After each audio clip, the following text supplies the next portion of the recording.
Hi, my name is Sanna Gaballeo and I'm a part of the Stockholm Design Week and Stockholm Furniture and Light Fair team.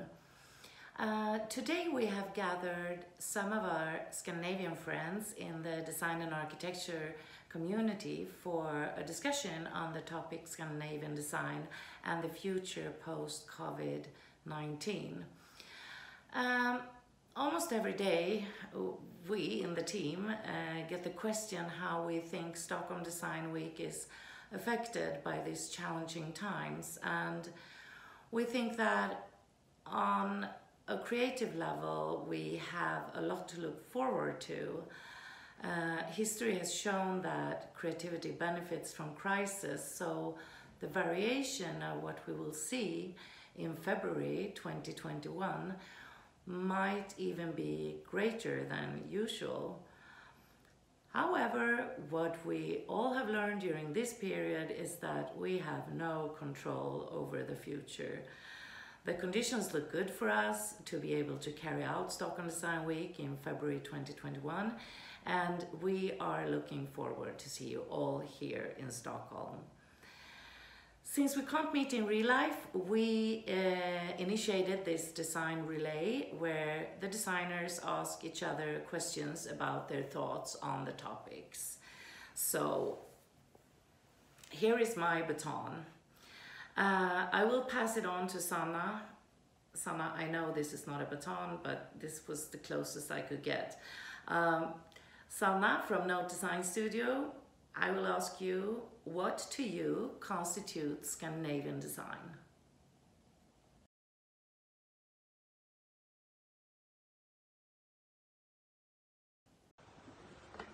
Hi, I am Sanna. I am an interior architect at Note Design Studio in Stockholm.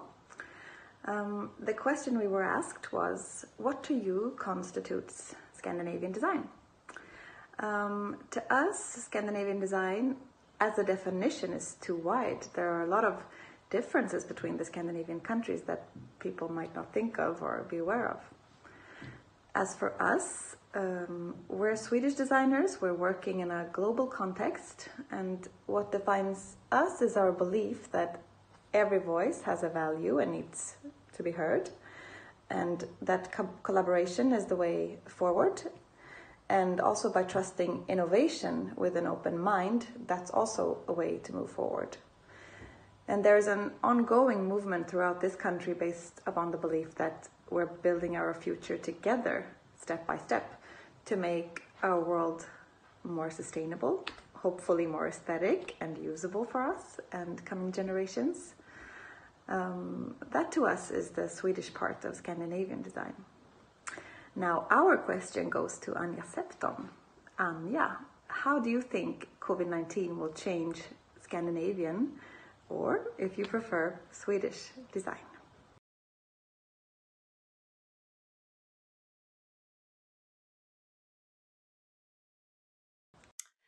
We will have a high value of the locally produced products.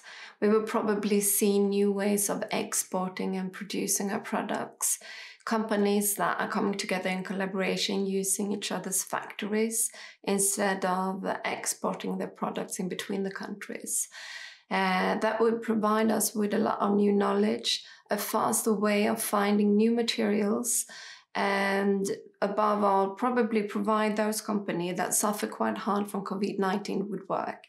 As a designer, I see this as an opportunity to be a part of the change and further engage in what material and what purpose the product should have for the new norm. I will be passing my question to Space Copenhagen. The new normal, what can design do?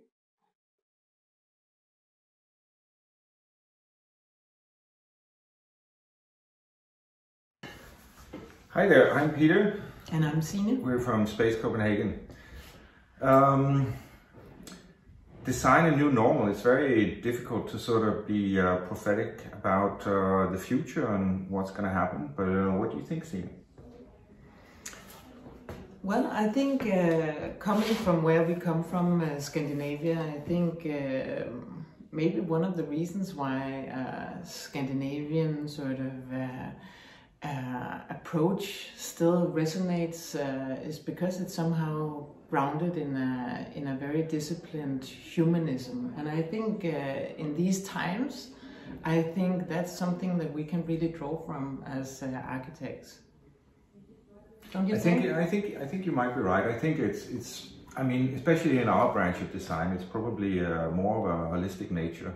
But I truly think that a certain awareness of applying the right context to the right circumstance will be more in focus than we've seen before. We certainly hope so, and look forward to being a part of that.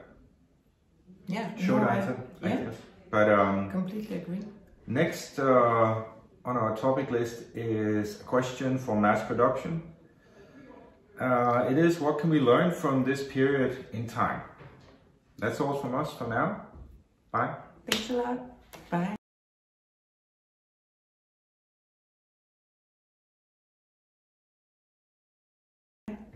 Hi, my name is Magnus Allebeck. I'm the CEO and co-founder of Swedish furniture producer Mass Productions.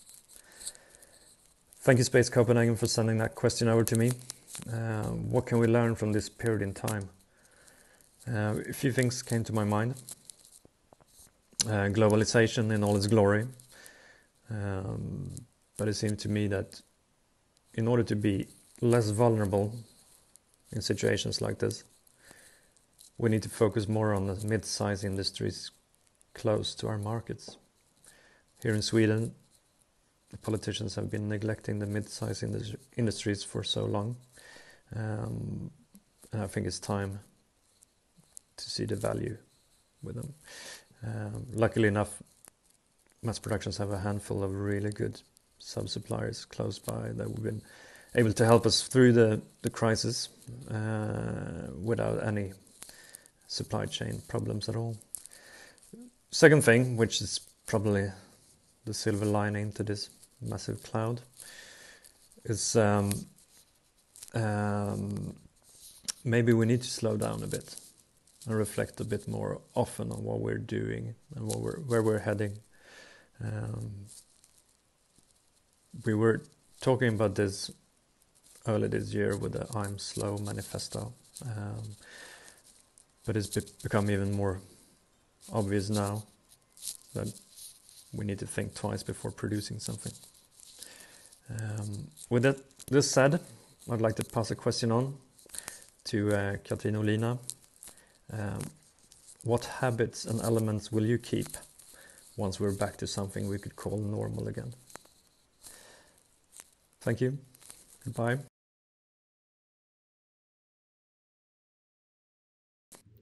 Hello everyone. I'm from Iceland, but I find myself during this time in Helsinki. We're so lucky here that we can go outside. We're not restricted to the home. But I have the feeling that this is a time of the little things, you know, when we start to notice our immediate surroundings, the objects in our lives, nature in a new way. So it's also a great time for introspection. It's a great time to actually get to know yourself. Element of this time, of this period, must be oxygen. I no longer take breathing for granted, and I think we're so lucky here in the north to be able to breathe this fresh and clean air. I think that's it for now. I have a question for you, Luca. When we go back to work after this crisis, what will it be like? Bye-bye.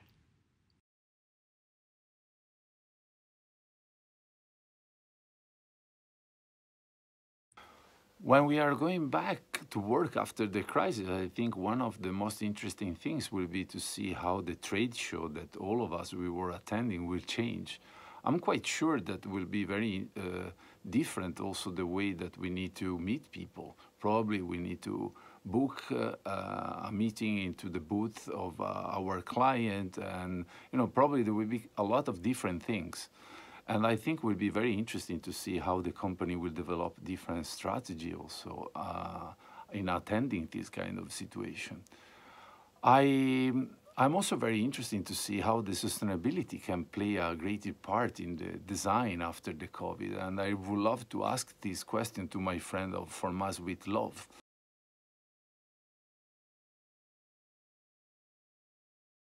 Hi, I'm Jonas Pettersson, co-founder at Formas with Love. Will sustainability play a greater role in design after COVID-19? I mean, with or without Corona, the world has to transform into much more sustainable consumption and production, where we see designers have a huge role to play. This crisis will for sure speed up change. It's the biggest thing that, for us at least, has happened in the world and for us personally. And it's going to be kind of a new normal that we need to adapt to. We see with our international clients that I would say sustainability in itself has changed from a little bit more short-term incentives to much more long-term strategies that it's built into the core of the business model. And we see good examples like the Swedish company Cake that do electrified motorbikes, as also with our own venture Forgo, where sustainability is natural, it's part of the company. And I would say those brands are really well equipped for the new normal. At the moment we're working with one of the largest food players in the world, and really looking into the brief of like how can we actually consume in a circular way to get rid and reduce of this enormous trash we're all creating every day in our homes. And that needs to be looked upon as a very holistic design task. And a few years ago that was not really asked for a design studio like us, but today it is, and it will be for sure in the future. The next question goes to PP Möbler, and we would like to know what's your view on Scandinavian design.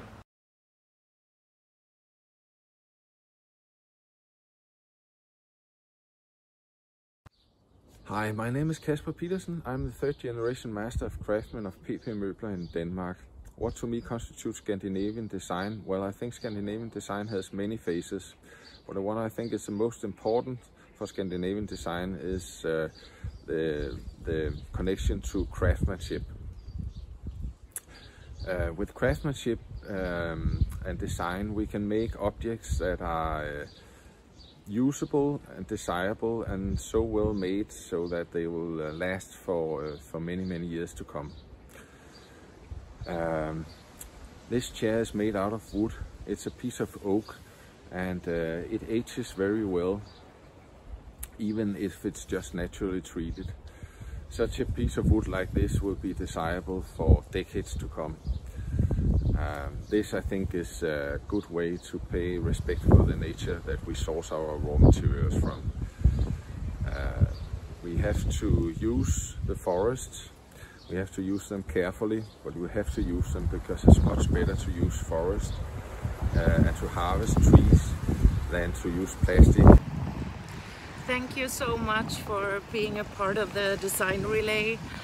Hope to see you in Stockholm, February 2021.